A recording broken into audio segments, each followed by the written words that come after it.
Hey guys, so welcome back to my channel. My name is Veronica. If you click this video, you're probably wanting to watch a birth vlog or anything about me, I guess. So welcome to my channel. My name is Veronica. I've been in the Air Force for 7 years, almost 7 years or 7 years. I can't remember. And I document my life. So military, I used to do a lot of beauty videos, but I do not have time for that anymore. And motherhood has now replaced my beauty videos.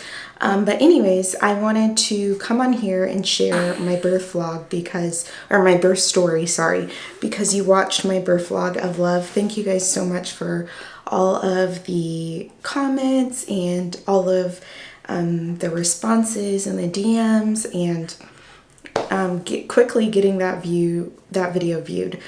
So I'm not going to be before you guys too long because I have to learn how to be faster now, even more faster with 3 kids. But long story short, I gave birth on March 22nd. So when you're watching this, I'm officially 6 weeks postpartum. Hard to believe, it feels like I'm like 2 months postpartum at least, but I'm 6 weeks. I had to have a C-section this time around. If you don't know, I have 2 older boys. They're identical twins. I had a monochromatic modi twin pregnancy, meaning they're identical. So 1 placenta, 2 sacs. So yeah, they're 2 years apart, and exactly 2 years later, or a year and a half later, I found out I was pregnant with our baby girl, shockingly. So the reason behind my disappearance even before the Jamaica vlog this summer is I moved to a whole new state. I was pregnant and doing a job by myself, covering for multiple people while they were out. And so I was very, very, very depressed, to be honest. There's no way else to say it. I was high functioning prenatal depression, just from 1, I did not want to be pregnant so soon, and 2, my career can be very laborious and very draining, if I'm being honest.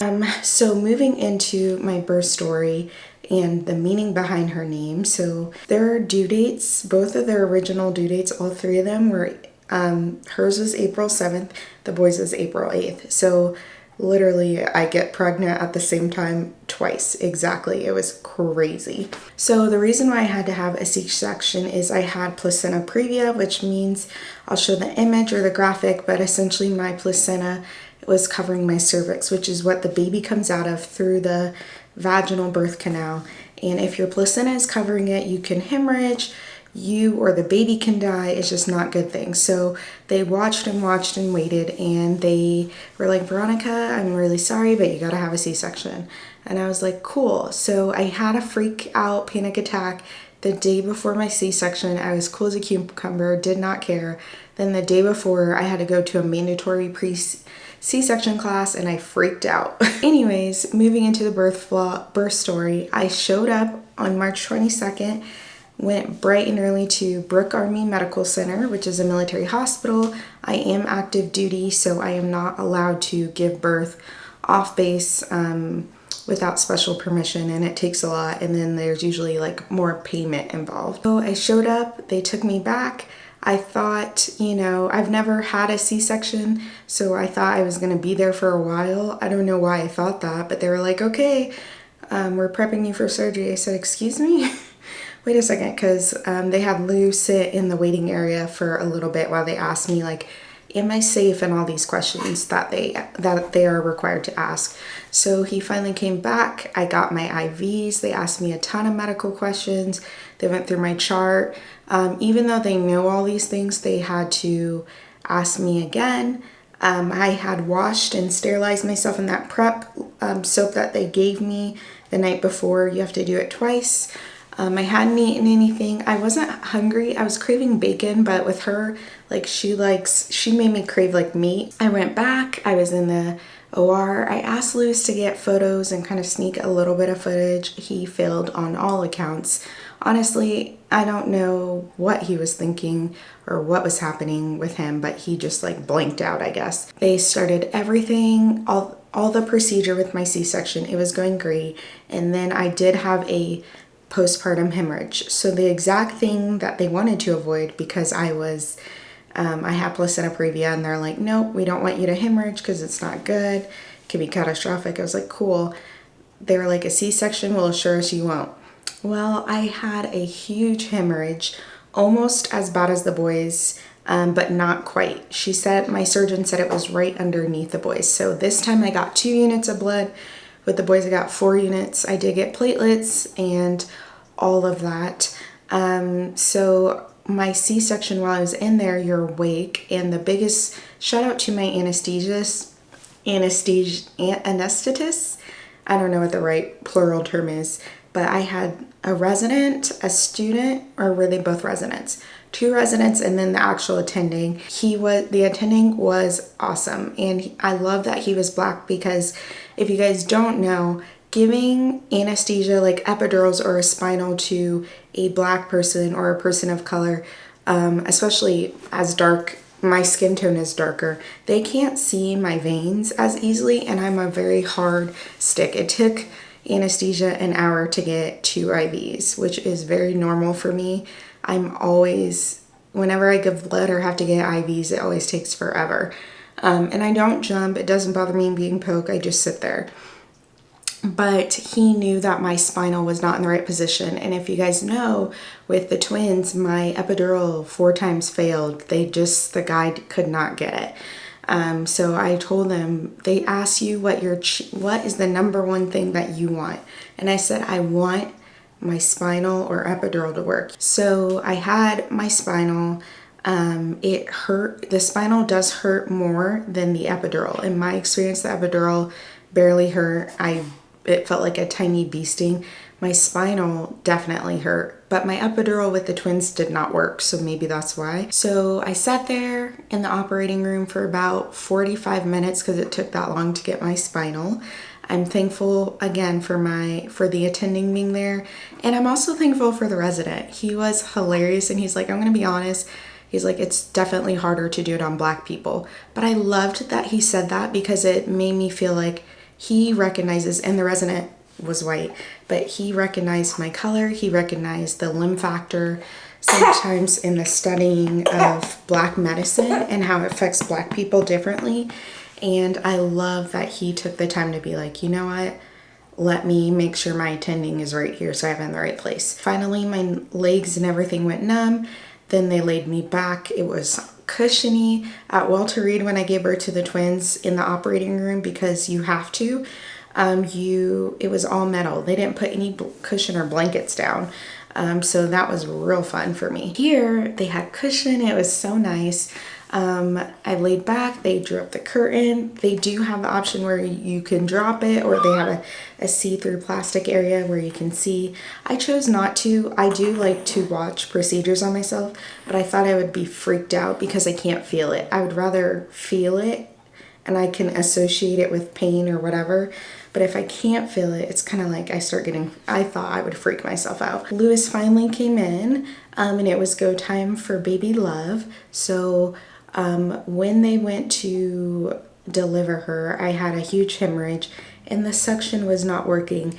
And I did have a moment of panic because the doctor, my surgeon, she wasn't panicked to like, oh my gosh, we're about to lose her. She was panicked to like, it wasn't panic, but it was like, do what I say. And that's the tone that she had when she spoke to someone. I was like, oh shoot.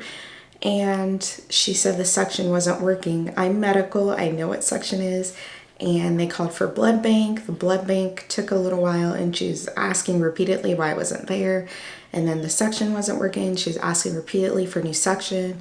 And someone asked her a question. She's like, I do not care. I need a working suction. She's bleeding out fast. And then I saw her literally from the neck down covered in my blood. So that was real crazy. And then they asked Lewis to move back from me, and then they asked him to leave. And so that's when I kind of got a little bit like, We did talk about, if something happens with me in the OR, what my wishes are. So, and that's something, especially as a Black woman, and our maternal mortality rate in the US is horrible, but that's something that you do need to be prepared for. She was born, they were obviously able to stop my hemorrhaging. I loved how easy it was. There was no laboring. I was contracting when they were setting up my IV. I didn't feel the contractions. I didn't feel contractions with the boys either until it got really bad. So the delivery of her was super easy. Right after, though, I had extensive amount of pain. I was kind of shocked with how much pain I had because they had just done my spinal. So I shouldn't have been in that much pain, but because I was in there for an hour and then delivery, and then I stayed another 45 minutes after that, I think my spinal was wearing off. Then we move into the actual day, or the day after and the hours after of delivering her. I just couldn't film. I was in so much pain. It was horrible. And then I ended up having an infection in my uterus. They put me on antibiotics, which helped. But the pain of a C-section is like none other. If I would have had a C-section with the boys, I would have made sure what I'm about to tell you happened. But that was God. So because for me, I associate my pregnancies with, honestly, negativity and the lowest of the low. I don't think people realize with the twins or her, I was very not feeling pregnancy. Every complication happened, especially with the twins. Complications, the exact same ones mirrored themselves with her, and I was just very depressed. So I made the personal choice to remove my tubes. They don't do tying anymore, and I wouldn't have wanted it anyways because of ectopic pregnancy, and your tubes can come back, regenerate, and connect again for a successful pregnancy. But I made the decision that while they were in there with my C-section, I would like a full tubal. So they showed me in the tube, or in the jar after they took it out, and they said my tubes were extraordinarily long, which is probably why I got pregnant so quickly with both of them, all three of my children. But I do not want to be pregnant ever again. For me, the weight gain because of, you know, all of my complications, which is fine. I lost the weight with the twins. I'll lose it again with her. But that, my mental health, both terrible with both pregnancies. The amount of life or death complications that I had with both pregnancies, and the fact that I just don't want to be pregnant again. And so I made that choice. So I no longer have my tubes to make a baby. So the doctor was like, "Are you sure? You know, you're 30, you just turned 30, blah, blah, blah." And I was like, "I'm sure." So my 3 kids are my 3 kids. And yeah, I feel complete. You guys pretty much saw everything in the birth vlog. The only thing is I was in a lot of pain, so I wasn't going to show you guys that because it was so boring watching me in pain. And I didn't realize with the C-section how much you couldn't do. You can't squat, you can't bend over, you can't do so much. You can't lift the boys, which I knew that one, but I didn't know you couldn't squat or do anything. And it was just so painful. My incision hurt so bad. But I think it was because I had an infection in my uterus. Once that got under control, my pain went from a 10 to like a 5 and a 4. So yeah, that was just so painful. So again, props to all of you C-section mamas who do it multiple times. Like my sisters had 2 C-sections. This pain is very memorable, so I will. Well, I can do IVF, but I'm not going to do that. And then even after you give birth, even now, like your C-section will shoot up random pains and have tender moments. And they told me that I probably won't have feeling, in that area for, if ever. Sometimes people don't regain it for years, and mine is so tender and I can feel it. My scar though, you cannot see it at all. My surgeon did it in a natural skin fold. So even when I had my 6-pack, my skin, there's like a natural fold that I've always had right there, like a line. She did it in that incision. So you can't even see, it's really hard to see my scar. Even my OB, who saw me throughout my pregnancy, she was like, "What in the world? It's so hard to see your scar. It's like almost non-existent. So shout out to her. The one thing that I still have is diastasis or diastasis recti. I don't know how to say it. My abdomen wall is still not together like this from the twins. It like broke apart and it's like this. So that's why I have a bulge in my stomach. You guys have known that. I am doing exercises to help bring it together, but I finally get to schedule my plastic surgery to get that fixed. It is covered by TRICARE.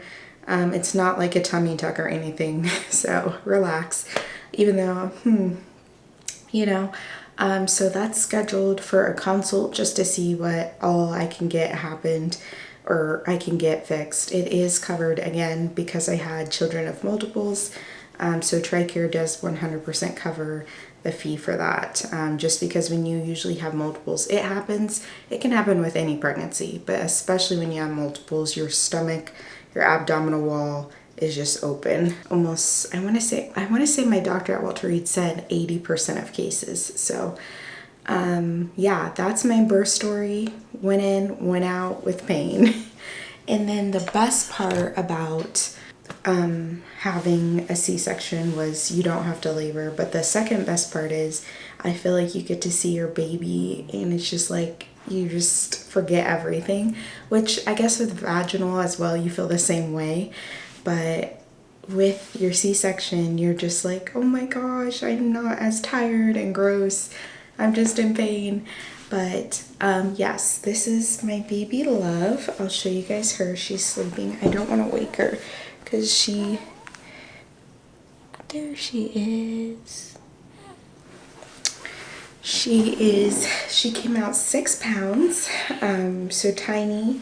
She was transverse, so my stomach looked just as big as the twins because 1, it was already stretched out, and then 2, she was laying sideways and tilted, and she's a very long baby. When you look at her in pictures, her cheeks, because she has chunky cheeks, she looks heavy, but she's very tiny and very skinny. She's still in newborn clothing. She's born at exactly 37 weeks with with placenta previa. You are not allowed to give birth past 37 weeks and 6 days. I was 37 weeks and 5 days, so I was right at the end of it. But the meaning behind her name is I was very lonely in a dark place, and in therapy, my therapist asked me to meditate and picture my baby, and I pictured her, and instantly God put in my head, love. What have I always taught you? Like, even at the lowest of the lows, even when you don't deserve His grace, even when you have nothing else, you have love. Someone, something, love. To love, show love, or receive love. And so I know some people might think it's an out there name, but I love it and I don't care what people think. And she is my physical reminder, and I hope her name will touch many people she encounters and one day her own kids. And I'm not gonna cry, but she is literally love. And every time I introduce her or show people and say her name, they're like, she definitely looks like love. So I know some people are probably like, oh my gosh, that's such a millennial or Gen Z name, but I don't care. I really love her. Her middle name is Ronnie after me, and Renee after me. My mom and Lewis's mom, we all 3 of us have Renee. My mom's first name's Renee. Lewis's mom's middle name Renee. My middle name is Renee. So just like we did the boys with their grandfathers, she shares her grandmother name. Ronnie Renee was Lewis's idea. I chose Love, and I told him I'm gonna pick out her name because he picked out the boys. But he really was hard on like, I love Ronnie Renee, and I was like, oh, it's kind of cringy to name your daughter after you, but it just flows really good. So Love Ronnie Renee Collins. It's a statement name just like her brothers, and they're gonna be something someday real big. And so yeah, that's her name. You guys, my camera keeps dying. I should have charged it. Anyways, I wanted to come on here really quickly to end this birth story video with positivity, because I know some people might be like, oh my goodness. but I always want to be authentic and honest, and it's good to look back and say, this is where I was, this is where I am now. I am extremely happy, and God knew that I needed my little girl. I'm happy to have twin boys. I love having twins. I love all three of my kids, and I would never change that. But I think it's okay to not want to be pregnant. I think it's okay to make medical decisions of your own to prevent pregnancy, or to essentially go and seek help when you're struggling with things. I love that I can look back at this video, like I said, and a year from now or 5 years from now, I can show my kids what struggling, what adversity looks like, what going through things looks like, instead of just all of like, oh, it was so easy, I loved it, I was a model, I was pregnant, I had no issues. It's not true. So I just want to reiterate that, and I thank God for literally giving me a healthy, beautiful baby girl and giving me 3 healthy kids. And I felt, and sometimes I do get judgment on having my twins 2 years apart from my daughter, but that's no one else's business but my own. Something special about having twins and identical boys, and there's something so special about having a daughter.